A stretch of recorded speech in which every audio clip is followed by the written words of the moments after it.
All right, so today we're going to talk about a project called CoTutr. But trust me, this is a story about way more than just one single app.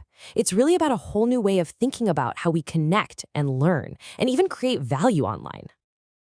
Let's start with a big question.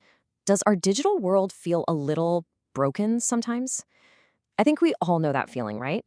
That frustration when you're just trying to do something online and it feels like the whole system is working against you. And here's the thing.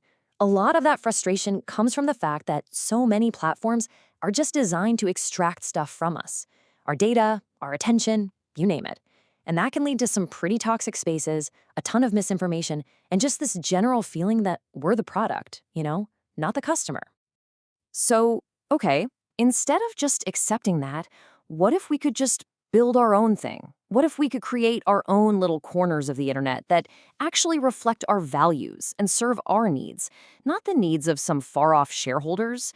That question right there is where this whole story really begins. And that brings us to the first piece of the puzzle. It's a new approach to learning, and it's called CoTutr. This is the real, tangible starting point for this much bigger idea.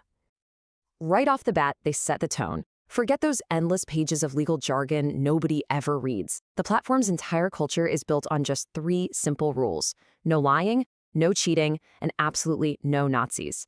It's about creating a foundation of respect and integrity from day one. And this quote, it really gets to the heart of their mission. The whole idea is to level the educational playing field. CoTutr wants to give every single student, especially those who are often left behind, the kind of personalized, AI-powered support that's usually only available to people with a lot of resources. So, how does this thing actually work? Well, it's pretty intuitive. It's got 3 main roles. You've got students who learn together in these AI-powered study groups.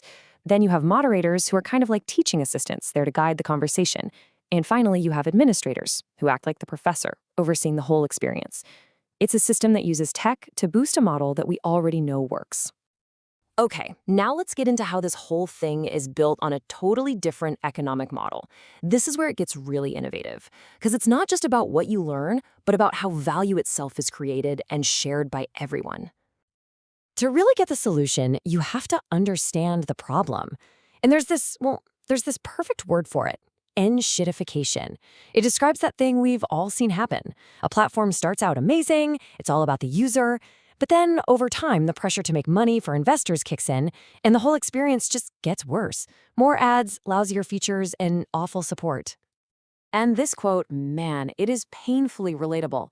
We've all been trapped in that endless loop with a chatbot that can't actually help you, it can just politely waste your time. It's a perfect symptom of a system that cares more about cutting costs than actually helping you. So, the antidote to that is something they call no-shit support. And yes, that's actually their registered service mark.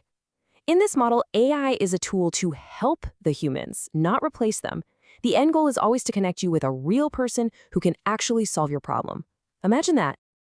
And this is the magic behind how they make that human support sustainable. The platform has its own little internal economy. When you spend your time helping another person, you earn tokens. Then you can use those tokens to get help yourself or buy other services inside the community. Your contribution, your time, has actual tangible value. Okay, so we've looked at CoTutr as a tool, right?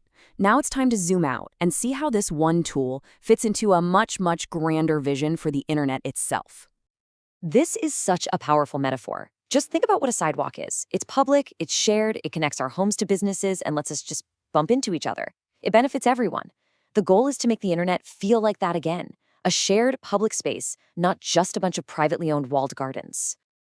And that brings us to the big picture. CoTutr, that learning platform we've been talking about, it's not the end goal. It's just the foundational piece, the very first building block of a massive project called communityinternet.net. And that project is meant to be that digital public commons. Now, a vision that big isn't built all at once. It stands on 3 core pillars that are designed to work together to create a whole ecosystem for meeting people, for learning, and for trading. So let's break that down. First, you have the meeting place. It's like social networking, but in a safe, community-run space. Second is the learning place, where students can actually become teachers and help run the show. And third, you've got the marketplace, which is a co-op where members can buy and sell from each other, keeping all that value right inside the community. And this is where it all clicks together. CoTutr is the engine that's going to power that second pillar, the learning place. By starting with a tool that creates real value through education and people helping people, they build a foundation for the entire ecosystem. So, if this is a community-owned platform, what does that actually mean for who's in charge? This is where the whole idea takes a sharp turn away from the typical tech startup playbook. The difference is pretty stark when you put the two models side by side. On the left, you've got the standard model. The goal is profit for shareholders, which means value gets pulled out of the community. But on the right, you have the commons model. The goal is to create value for its members. Decisions are made democratically, and value circulates within the community. And they get there through a strategy called exit to community. So instead of the usual exit, getting bought by a bigger company, the plan here is to literally hand over ownership and control to the people who actually use it and build it. The community becomes the owner. So how do they make it happen? It all starts with phase 1. That requires $150,000 in funding.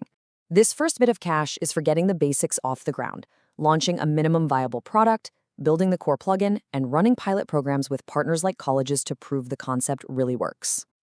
And after phase 1 is a success, they move on to phase 2 with a goal of $500,000. This is the scaling up phase. We're talking more features, more users, and most importantly, starting the real legal and technical process of transitioning to full community governance. This is the phase where that exit to community promise becomes a reality. And it all ends with this call to action, which I think frames the whole project perfectly. This isn't just about investing in a product, it's about joining a movement. Whether you're a funder, a collaborator, or just someone who supports the idea, the invitation is there to help build a more fair, community-owned digital future, together. It really leaves you with a thought, doesn't it? What if the next version of the internet wasn't built for profit, but for people?